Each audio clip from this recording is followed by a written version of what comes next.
Hello! Hello, hello. Welcome. Welcome to our very first Doctrine Dudes.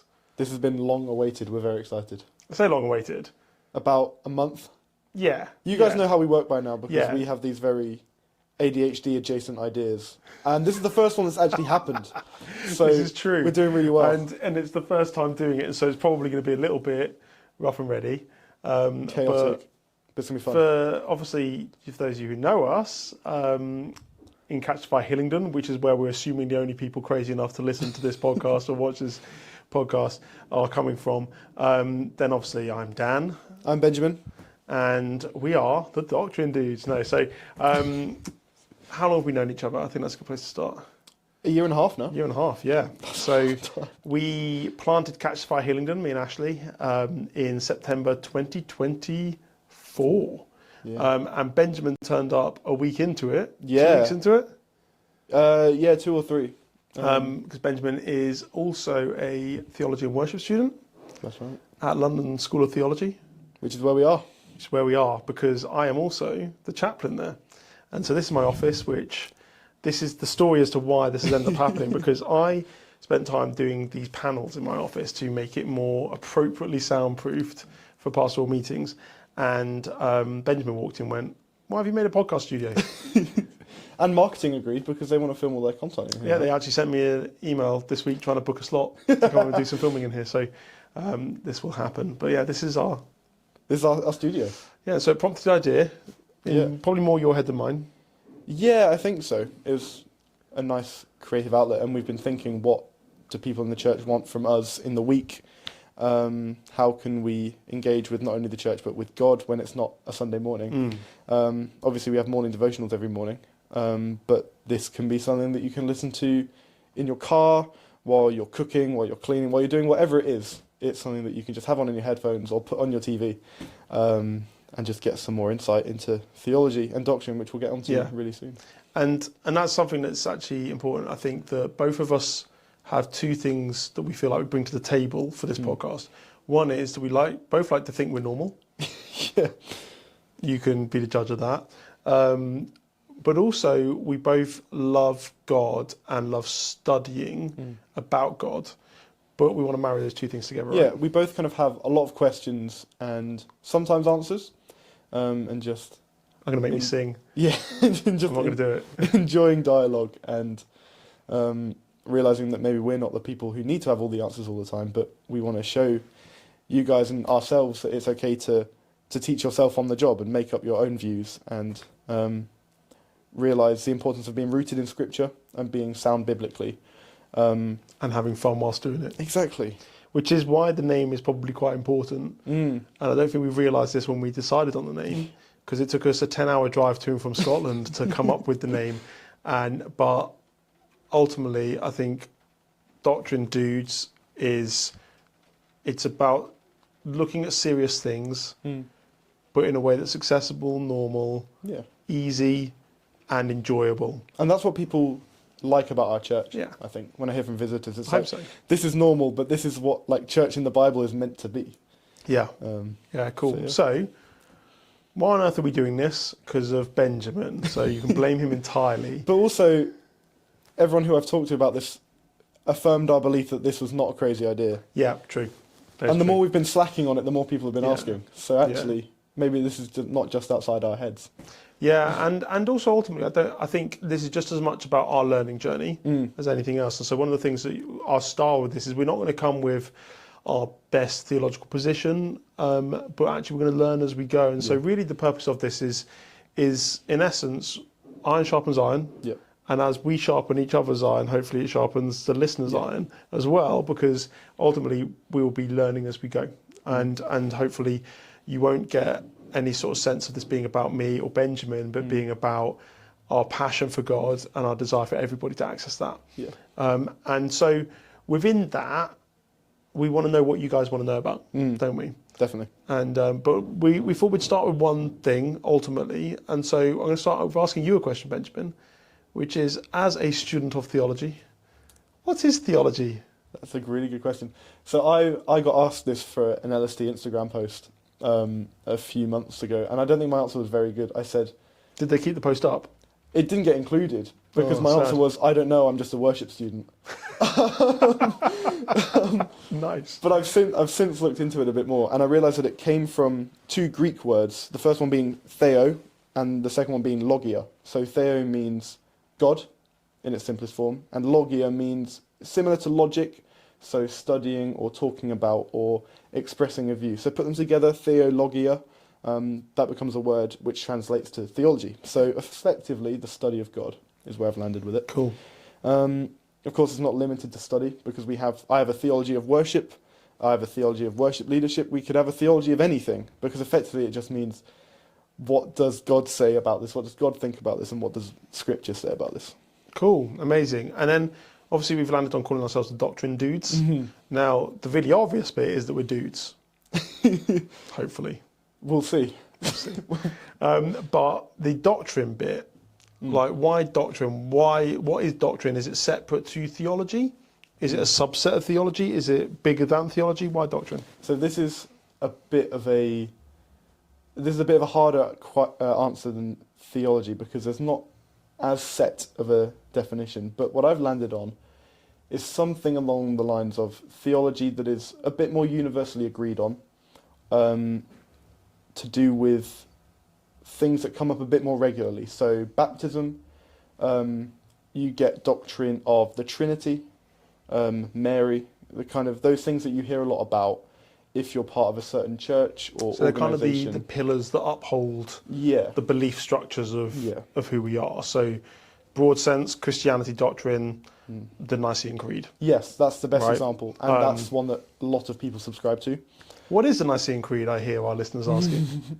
So the Council of Nicaea was 286? yeah, something like that. In around that time. Shall I fact check myself? This will be the first time we're getting a fact check. Yeah, come on.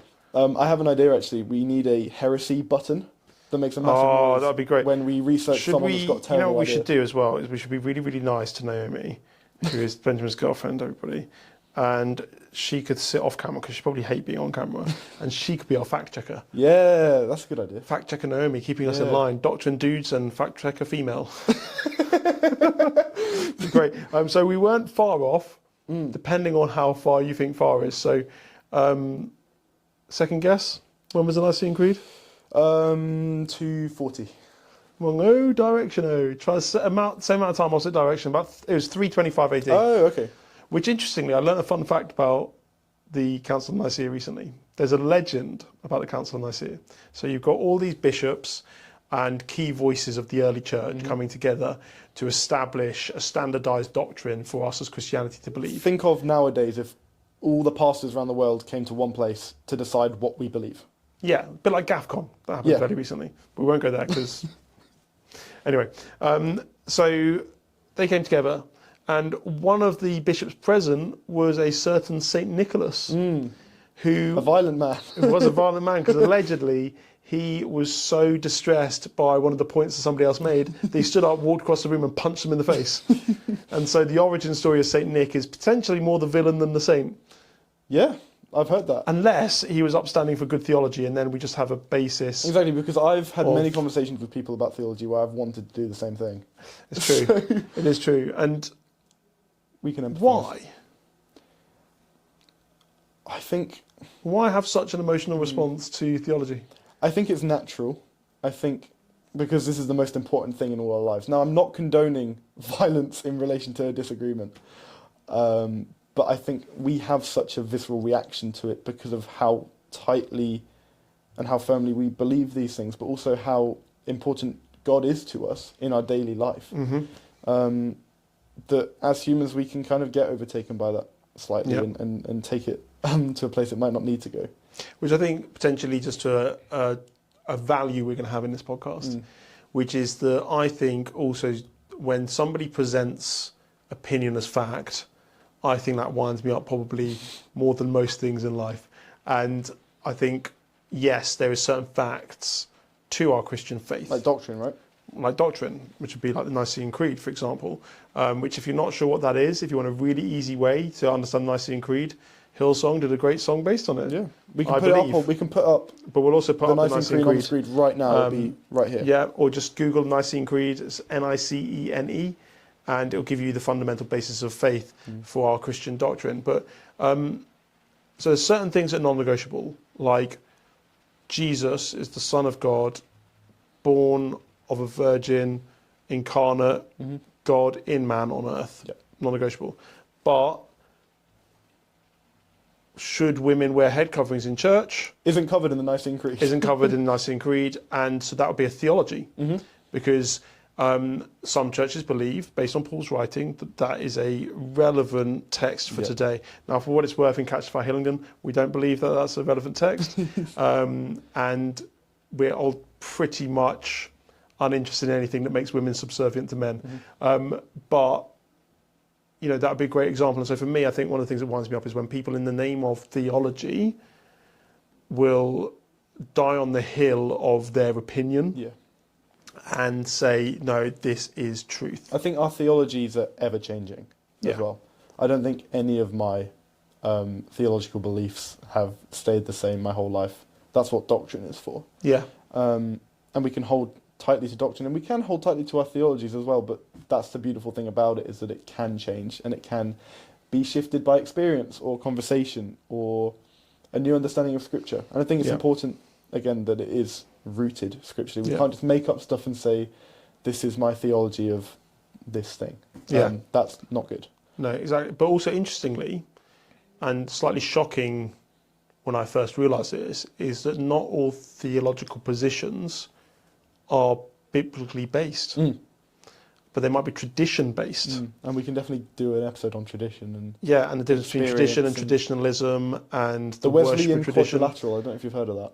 I have, but I don't remember what it means. That would be a good one. So you can make a note of that. Cool. But and so really that's kind of what we're getting into. So why doctrine? Because I think what we want to be talking about first and foremost is biblical truth. And so one of the things we're going to start off with, maybe a little bit crazy to go this big straight away, but one of the things that we've had a lot of people talk to us about is what is your eschatology? Now, what is eschatology first and foremost? So I don't actually know the root of eschatology, but it's the end times. Yeah, so the study of the end of the world biblically. So the eschaton is those events, that sequence of events is the eschaton, and how we view that. What does that mean for us today? And what does the Bible say? And there's lots of different views on when things are going to happen and why things are going to happen. I think the when is less important. Yes. Well, I think Jesus is fairly clear on that, actually, isn't he? Yeah. That we will not know when. But it's important that we realise that we are living in this time for a reason. Yes. And it's in the Bible for a reason, not to be ignored. Yeah. So. And so really the journey we're going to go on is we're going to do a 5-week expose of it. So there is 4 main eschatological viewpoints in the world. So there's premillennial, postmillennial, amillennial, and another one. We'll get back to you. We'll get back to you on that one. And what we're going to do is together we're going to discuss and go through the theologies of all of those and their standpoints. And in episode 5, we're going to discuss, unless we've been misbehaving and revealing before then, which is likely because of the way me and you process information. But we'll probably have a time to share, like, actually, as a result, where do I think my eschatological viewpoint is? Where is yours? And if we disagree, what does that mean? Ultimately. And and also the important thing is, what does this mean for us now? What does this mean for our church? What does this mean for believers in 2026? Yeah, and how their world is shaped as a result. Yeah. And so I'll finish with this thought. When I was, before you were born, so this is going to be a constant theme in this as well, as I'm trying to feel younger by spending time with Benjamin, and Benjamin's going to be reminding me about how old I really am. But when I was a teenager, there was a load of people who had T-shirts on, which was kind of informed around millennium even, or that said, "Jesus is coming, look busy." And it became like a real kind of like a fashion statement thing. And you so can get maybe car stickers as well. Yeah, exactly. So maybe we'll bring that back as a result of this journey of eschatology. Of let's look busy, Jesus is coming. Not bad. Maybe. But anyway, so thanks for listening. Thanks for listening, and hopefully this has been a helpful beginner to it. We're aiming for it to be weekly. I think we'll probably record on a Thursday. Yeah, get it out Friday, Get it Saturday. out Friday, Saturday. But we'll let you guys know. It'll be going through the app, so you'll be able to watch us through the app or listen to us on. It should be on all the streaming platforms, but we'll see what we can do. Definitely listen and watch in the app. Yeah. And I'm working on Spotify, Apple Podcasts. We can put it on the Catch Fire Hillingdon YouTube as well. Cool. There we go. And then tell all your friends. Yeah. And then we'll monetize it, and then we'll be millionaires. And then we won't need to do this anymore. Yeah, cool. Because we're only in it for the money, guys. That's a joke. And that's what I was saying about there being fun in this. Right? And also, you'll note that we're not editing these. They're going to be very raw cuts. So it's going to be very authentic. And we maybe have to get better at learning to behave. And also, that is, if you can hear that noise, there's building work currently happening beneath our feet. So that may well happen for the first few episodes whilst stuff happens below us that we can't control. There we go.